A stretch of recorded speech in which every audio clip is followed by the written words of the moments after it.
Hello दोस्तों, स्वागत है आपका आज की वीडियो में। और आज की वीडियो में देखते हैं महत्वपूर्ण प्रश्न जो विगत परीक्षाओं में पूछे गए हैं। चलिए शुरू करते हैं आज की वीडियो। और आज की वीडियो का पहला प्रश्न क्या है कि मोहम्मद बिन तुगलक ने किस वर्ष अपनी राजधानी दिल्ली से दौलताबाद परिवर्तित की थी? तो इसके चार ऑप्शन दिए गए हैं। पहला ऑप्शन है 1323 ईस्वी में, और दूसरा है 1327 में, और सी ऑप्शन है 1338 में, और डी ऑप्शन है 1365 में। तो आप सभी को बताना है इसका राइट आंसर क्या होगा कि मोहम्मद बिन तुगलक ने अपनी राजधानी दिल्ली से दौलताबाद परिवर्तित की थी। बताइए इसका राइट आंसर क्या होगा, कमेंट बॉक्स में आप इसका राइट आंसर बता सकते हैं। ठीक है बच्चों, तो इसका जो राइट आंसर होगा, इसका राइट आंसर होगा ऑप्शन बी 1327 में। ऑप्शन बी इसका राइट आंसर होगा। 1327 ईस्वी में क्या मोहम्मद बिन तुगलक ने अपनी राजधानी दिल्ली से दौलताबाद परिवर्तित की थी। चलिए बढ़ते हैं नेक्स्ट क्वेश्चन की ओर। देखिए बच्चों, ये प्रैक्टिस सेट है। ये इसमें क्या हम क्वेश्चनों का रिवीजन कराते हैं, न कि हम आपको इसे क्वेश्चन को डिटेल से पढ़ाते हैं। इसका क्या, आपके पढ़े हुए हैं क्वेश्चन सभी, बस आपको क्या, हमारा उद्देश्य है कि आपको क्वेश्चनों का ज़्यादा से ज़्यादा रिवीजन कराना, ताकि एग्जाम में ऐसे क्वेश्चन आए तो आप गलत ना हो। तो बढ़ते हैं next question, question number two. Question number two क्या है, बेलाडीला किस खनिज उत्पादन के लिए प्रसिद्ध है? बेलाडीला किस खनिज उत्पादन के लिए प्रसिद्ध है? पहला ऑप्शन है कोयला के लिए, दूसरा ऑप्शन है तांबा के लिए, और तीसरा ऑप्शन है लोहा के लिए, और डी ऑप्शन है बॉक्साइट के लिए। तो आपको बताना है इसका राइट आंसर क्या होगा। क्वेश्चन नंबर दो का राइट आंसर क्या होगा? क्वेश्चन नंबर दो का सभी बच्चे कमेंट बॉक्स में अपना आंसर बताएंगे। क्वेश्चन नंबर दो का राइट आंसर, तो बेलाडीला किसके लिए प्रसिद्ध है? लोहा के लिए। ऑप्शन सी इसका राइट आंसर होगा। लोहा के लिए क्या है, ये बेलाडीला क्या है, ये खान है। ठीक है, ये खान है। और किस खनिज उत्पादन की खान है? ये लोहे की खान है। तो बढ़ते हैं नेक्स्ट क्वेश्चन की ओर। नेक्स्ट क्वेश्चन, देखिए बार बार ये एग्जाम में रिपीट होते हैं क्वेश्चन, इसलिए हम आप इन क्वेश्चनों की प्रैक्टिस कराते हैं। तो क्वेश्चन नंबर तीन क्या है, निम्नलिखित में से कौन सा कथन सही है? तो पहला ऑप्शन है रावत भाटा परमाणु केंद्र कहाँ दिया गया है? गुजरात में है। और दूसरा है नरोरा परमाणु शक्ति केंद्र कहाँ पर बताया गया है? कर्नाटक में। और तीसरा बताया गया है पारा परमाणु शक्ति केंद्र राजस्थान में। और डी बताया गया है उपयुक्त में से कोई नहीं। तो आप सभी को इसका आंसर बताना है, इसका राइट आंसर क्या होगा, इसमें कौन सा सही है। तो इसमें से बताना है इसमें से कौन सा सही है। तो जल्दी से बताइए कमेंट बॉक्स में अपना आंसर, क्या इसका राइट आंसर होगा क्वेश्चन नंबर तीन का। क्वेश्चन नंबर तीन का राइट आंसर क्या होगा? Option D. ऑप्शन डी, उपयुक्त में से कोई नहीं। उपयुक्त में से कोई भी सही नहीं है। अच्छा, पूछ लेता है कि नरोरा नरोरा परमाणु शक्ति केंद्र कहाँ पर है? तो ये है हमारा उत्तर प्रदेश में। नरोरा उत्तर प्रदेश में पड़ता है। ठीक है, तो नरोरा परमाणु शक्ति केंद्र कहाँ पर है? उत्तर प्रदेश में है। पूछ लेता है कि रावत भाटा परमाणु शक्ति केंद्र, रावत भाटा परमाणु शक्ति केंद्र ये कहाँ पर है? तो ये हमारा राजस्थान में है।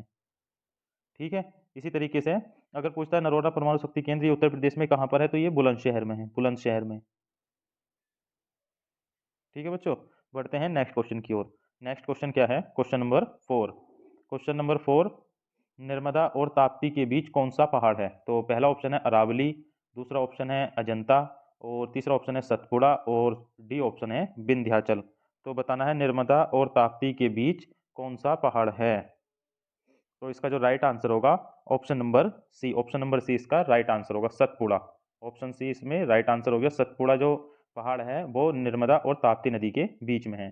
ठीक है बच्चों, बढ़ते हैं नेक्स्ट क्वेश्चन की ओर। नेक्स्ट क्वेश्चन क्या है? Question number five. Question number five है भारत में सिक्योरिटी पेपर मिल निम्नलिखित में से किस जगह स्थित है? तो पहला ऑप्शन है होशंगाबाद, दूसरा ऑप्शन है चंडीगढ़, और तीसरा ऑप्शन है मद्रास, और डी ऑप्शन है नासिक।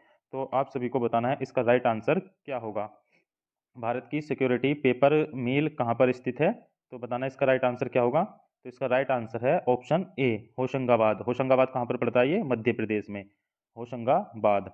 ठीक है, भारत की सिक्योरिटी पेपर मिल कहाँ पर स्थित है? तो होशंगाबाद मध्य प्रदेश में। ठीक है, और पूछ लेता है कि bank note press, bank note press कहाँ पर है? क्वेश्चन पूछ लेता है कि बैंक नोट प्रेस कहाँ स्थित है? तो ये भी हमारी क्या है, मध्य प्रदेश में स्थित है। ठीक है, मध्य प्रदेश में कहाँ पर? देवास में। मध्य प्रदेश में कहाँ पर? देवास में। अगर पूछता कि भारत की सिक्योरिटी पेपर मिल कहाँ पर है? तो होशंगाबाद मध्य प्रदेश में। पूछता है कि बैंक नोट प्रेस कहाँ पर स्थित है? तो मध्य प्रदेश देवास में। ठीक है बच्चों, बढ़ते हैं नेक्स्ट क्वेश्चन की ओर। नेक्स्ट क्वेश्चन है निम्नलिखित में से कौन सा जोड़ा गलत है? ठीक है, कौन सा जोड़ा गलत है? तो देखिए इसमें पहला ऑप्शन दिया गया है संतूर। संतूर ये क्या है? वाद्य यंत्र है। ये कौन? शिव कुमार शर्मा का इससे संबंध बताया गया है। और दूसरा है सितार वादन। सितार वादन का संबंध निखिल बनर्जी से बताया गया है। और वायलिन, वायलिन का जो संबंध बताया गया है टी एन कृष्णन से। और कत्थक कत्थक का जो संबंध बताया सियाराम तिवारी से, तो हमें इनमें से एक जोड़ा गलत है, वो गलत वाला हमें इसमें से छांटना है। तो बताइए इसका राइट आंसर क्या होगा? क्वेश्चन नंबर 6 का राइट आंसर क्या होगा?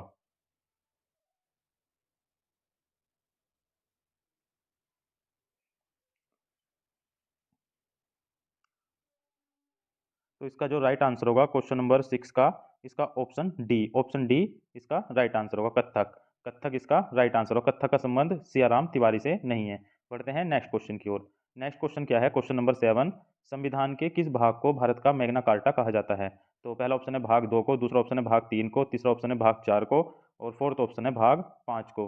तो इसका राइट आंसर बताना है सभी को, क्या होगा इसका राइट आंसर? संविधान के किस भाग को भारत का मैग्ना कार्टा कहा जाता है? तो इसका राइट आंसर होगा भाग 3 को। ऑप्शन बी इसका राइट आंसर होगा। ऑप्शन बी इसका राइट आंसर होगा। बढ़ते हैं नेक्स्ट क्वेश्चन की ओर। नेक्स्ट क्वेश्चन है क्वेश्चन नंबर 8, हरिक जयंती कितने वर्ष के अंतराल पर मनाई जाती है? तो पहला ऑप्शन है 25 वर्ष, दूसरा ऑप्शन है 50 वर्ष, तीसरा ऑप्शन है 60 वर्ष, और डी ऑप्शन है 75 वर्ष। तो इसका राइट आंसर बताना होगा आपको, क्या होगा क्वेश्चन नंबर 8 का राइट आंसर क्या होगा? तो इसका राइट आंसर होगा ऑप्शन सी। ऑप्शन सी इसका राइट आंसर होगा। क्या? 60 वर्ष। 60 वर्ष में क्या अंतराल पर क्या बनाई जाती है? हीरक जयंती बनाई जाती है। बढ़ते हैं नेक्स्ट क्वेश्चन की ओर। नेक्स्ट क्वेश्चन है क्वेश्चन नंबर 9, किस श्रेणी के यौगिकों के दो क्रिमागत सदस्यों के बीच बॉन्ड CH2 बॉन्ड का अंतर रहने पर उस श्रेणी को कहते हैं? तो पहला ऑप्शन है बहुलक, दूसरा ऑप्शन है समजातीय श्रेणी, और तीसरा ऑप्शन है अभिक्रियाशील मूलक, और फोर्थ ऑप्शन है हाइड्रोकार्बन। तो बताइए इसका राइट आंसर क्या होगा? इसका राइट आंसर होगा ऑप्शन बी समजातीय श्रेणी। ऑप्शन बी इसका राइट आंसर होगा। बॉन्ड CH2 बॉन्ड अगर किसी दो क्रमागत सदस्यों के बीच में अंतर पाया जाता है तो उसे क्या बोलते हैं? समजातीय श्रेणी। ये केमिस्ट्री का क्वेश्चन है, ठीक है बच्चों। बढ़ते हैं नेक्स्ट क्वेश्चन की ओर। नेक्स्ट क्वेश्चन देखिए, ये भी केमिस्ट्री से पूछा गया है। कोलाइड का उदाहरण माना जाता है, कोलाइड का उदाहरण माना जाता है, तो पहला ऑप्शन है धुआं, दूसरा ऑप्शन है पीतल, तीसरा ऑप्शन है चीनी का शरबत, और फोर्थ ऑप्शन है गोंद। तो बताइए कोलाइड का उदाहरण माना जाता है, तो इसका राइट आंसर होगा ऑप्शन नंबर डी, गोंद। गोंद इसका राइट आंसर होगा। ऑप्शन नंबर डी गोंद। गोंद क्या है? कोलाइड का उदाहरण है। बढ़ते हैं नेक्स्ट क्वेश्चन की ओर। नेक्स्ट क्वेश्चन क्या है? क्वेश्चन नंबर 11, गैस से भरे एक जार में गुलाब का रंगीन फूल गिरने पर रंगहीन हो जाता है, तो जार में कौन सी गैस है? तो पहला ऑप्शन है अमोनिया, दूसरा ऑप्शन है नाइट्रोजन, और इसका तीसरा ऑप्शन है ऑक्सीजन, और फोर्थ ऑप्शन है क्लोरीन। तो बताइए इसका राइट आंसर क्या होगा? इसका राइट आंसर क्या होगा? क्लोरीन। अगर किसी जार में कोई गुलाब का फूल गिर जाता है तो वह क्या है? गुलाब से नीला हो जाता है, ठीक है, यानी उसका कलर चेंज हो जाता है। तो किसके कारण होता है? क्लोरीन गैस के कारण। तो ऑप्शन नंबर डी इसका राइट आंसर होगा, ठीक है। बढ़ते हैं नेक्स्ट क्वेश्चन की ओर। क्वेश्चन नंबर 12 कई बार एग्जाम में पूछा गया, इजी क्वेश्चन है। सामान्य स्वस्थ मनुष्य का रक्तदाब को ब्लड प्रेशर बोलते हैं, कितना होता है? तो पहला ऑप्शन है 120/60, और दूसरा ऑप्शन है 120 से 80, और तीसरा ऑप्शन है 80 से 120, और फोर्थ ऑप्शन है 60 से 120। तो बताइए इसका राइट आंसर क्या होगा? तो इसका राइट आंसर होगा 120 से 80। 120 से क्या होगा? 80। ऑप्शन नंबर बी इसका राइट आंसर होगा। बढ़ते हैं नेक्स्ट क्वेश्चन की ओर। नेक्स्ट क्वेश्चन क्या है? क्वेश्चन नंबर 13, एक सींग वाले गैंडे किस अभ्यारण्य की अनमोल विरासत है? यानी एक सींग वाले गैंडे कहाँ पर पाए जाते हैं? तो पहला है काजीरंगा अभ्यारण्य में, या मानस अभ्यारण्य में, या बांदीपुर अभ्यारण्य में, या पेरियार, यहाँ पर रे और होगा, पेरियार अभ्यारण्य में। तो बताइए क्वेश्चन नंबर 13 का राइट आंसर क्या होगा? तो एक सींग वाले गैंडे जो पाए जाते हैं काजीरंगा, काजीरंगा, ठीक है। इसका ए ऑप्शन क्या है? राइट है, करेक्ट है, इसका ए ऑप्शन करेक्ट है। बढ़ते हैं नेक्स्ट क्वेश्चन की ओर। नेक्स्ट क्वेश्चन है क्वेश्चन नंबर 14। क्वेश्चन नंबर 14 क्या है? पूना समझौता था, पूना समझौता किन दो पक्षों के बीच में हुआ था? तो पहला ऑप्शन है स्वर्ण हिंदुओं तथा दलितों के बीच, दूसरा है सरकार तथा दलितों के बीच, और तीसरा ऑप्शन है जमींदारों तथा दलितों के बीच, और डी ऑप्शन है इनमें से कोई नहीं। तो बताइए क्वेश्चन नंबर 14 का राइट आंसर क्या होगा? क्वेश्चन नंबर 14 का राइट आंसर होगा ऑप्शन ए, स्वर्ण हिंदू तथा दलितों के बीच, यानी ऑप्शन ए इसका राइट आंसर होगा। जो पूना समझौता हुआ था स्वर्ण हिंदू और दलितों के बीच हुआ था। बढ़ते हैं नेक्स्ट क्वेश्चन की ओर। नेक्स्ट क्वेश्चन क्या है? 15 नंबर देखते हैं। महात्मा गांधी को हरिजन यात्रा कहाँ से प्रारंभ की? महात्मा गांधी ने हरिजन यात्रा कहाँ से प्रारंभ की? तो पहला ऑप्शन है साबरमती आश्रम से, दूसरा ऑप्शन है पवनार आश्रम से, और तीसरा ऑप्शन है वृद्धा से, और डी ऑप्शन है पूना से। तो बताइए इसका राइट आंसर क्या होगा? ये रिवीजन क्लासेस है। रिवीजन क्लासेस का मतलब क्या होता है? आपको जल्दी जल्दी इसका आंसर देना होता है। तो सभी बच्चे कमेंट बॉक्स में अपना आंसर दे सकते हैं। तो बताइए क्वेश्चन नंबर 15 का राइट आंसर क्या होगा? तो क्वेश्चन नंबर 15 का राइट आंसर होगा ऑप्शन सी, वर्धा से। ऑप्शन सी इसका राइट आंसर होगा। वर्धा से क्या है? महात्मा गांधी ने हरिजन यात्रा का प्रारंभ किया था। बढ़ते हैं नेक्स्ट क्वेश्चन की ओर। Question number 16। क्वेश्चन नंबर 16 क्या है, अकबर के समय वित्त मंत्री को क्या कहा जाता था। ये हम मेरी पिछली वीडियो यानी प्रीवियस वीडियो जो मैंने जीके की डाली है उसमें भी ये क्वेश्चन मैंने दिया है। तो अगर आपने पुरानी वीडियो मेरी देखी होगी तो आप इसका आंसर ईजिली दे सकते हैं। तो पहला ऑप्शन है शाही बख्शी कहा जाता था, या मोहतासिब कहा जाता था, या वजीर कहा जाता था, या दीवाने आला कहा जाता था। तो बताइए अकबर के समय में वित्त मंत्री को क्या कहा जाता था। तो इसका राइट आंसर होगा वजीर। ऑप्शन सी इसका राइट आंसर होगा, वजीर कहा जाता था। जो वित्त मंत्री होता था उस समय, जो पैसे का लेन देन या रख रखाव करता था, उसे हम वजीर बोलते थे अकबर के समय में। तो बढ़ते हैं नेक्स्ट क्वेश्चन की ओर। क्वेश्चन नंबर 17 देखते हैं क्या है। क्वेश्चन नंबर 17 है, साधारणतः कितने सिख मिसलों का उल्लेख मिलता है। तो पहला ऑप्शन है 10, दूसरा ऑप्शन है 11, और तीसरा ऑप्शन है 12, और फोर्थ ऑप्शन है 13। तो बताइए इसका राइट आंसर क्या होगा क्वेश्चन नंबर 17 का। तो क्वेश्चन नंबर 17 का राइट आंसर होगा 12। ठीक है, जो सिख धर्म में सिखों के गुरुओं के बारे में बताया वे कितने हैं, 12 हैं। ठीक है, क्वेश्चन नंबर 17 का राइट आंसर ऑप्शन सी हो गया है, 12। ठीक है बच्चों, बढ़ते हैं नेक्स्ट क्वेश्चन की ओर। नेक्स्ट क्वेश्चन है, विजय स्तंभ। विजय स्तंभ का निर्माण किसने करवाया। तो पहला ऑप्शन है राणा उदय सिंह ने, दूसरा ऑप्शन है राणा प्रताप सिंह, और तीसरा ऑप्शन है राणा कुंभा, और फोर्थ ऑप्शन है राणा सांगा। तो बताइए क्वेश्चन नंबर 18 का राइट आंसर क्या होगा। क्वेश्चन नंबर 18 का राइट आंसर क्या होगा। तो क्वेश्चन नंबर 18 का राइट आंसर है ऑप्शन सी, राणा कुंभा ने। राणा कुंभा ने क्या है, विजय स्तंभ का निर्माण कराया था। बढ़ते हैं नेक्स्ट क्वेश्चन की ओर। नेक्स्ट क्वेश्चन क्या है, क्वेश्चन नंबर 19। क्वेश्चन नंबर 19 क्या है, मैंगो संवर किस राज्य के फलों को पकने में सहायता करता है। तो पहला ऑप्शन है उड़ीसा, दूसरा ऑप्शन है आंध्र प्रदेश, और तीसरा ऑप्शन है उत्तर प्रदेश, और फोर्थ ऑप्शन है कर्नाटक। तो बताइए क्वेश्चन नंबर 19 का राइट आंसर क्या होगा। तो क्वेश्चन नंबर 19 का राइट आंसर होगा ऑप्शन डी, कर्नाटक। कर्नाटक इसका क्या है, राइट आंसर। कर्नाटक के जो फलों को पकने में मैंगो सुअर क्या है, सहायता करता है। तो ऑप्शन डी इसका राइट आंसर होगा। बढ़ते हैं नेक्स्ट क्वेश्चन की ओर। देखिए नेक्स्ट क्वेश्चन क्या, क्वेश्चन नंबर 20 है, हारमोज जल संधि निम्नलिखित में से किन दो देशों को अलग करती है।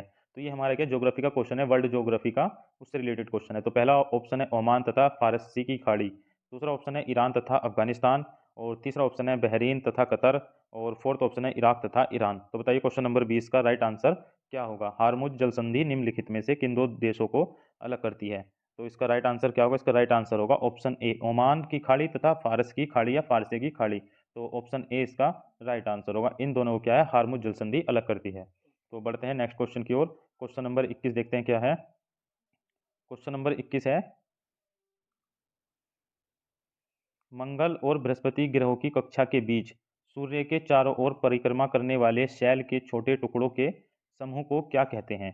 तो मंगल बृहस्पति की ग्रह की कक्षाओं के बीच सूर्य के चारों ओर जो परिक्रमा करते हैं छोटे छोटे टुकड़े, उनके समूह को क्या कहते हैं।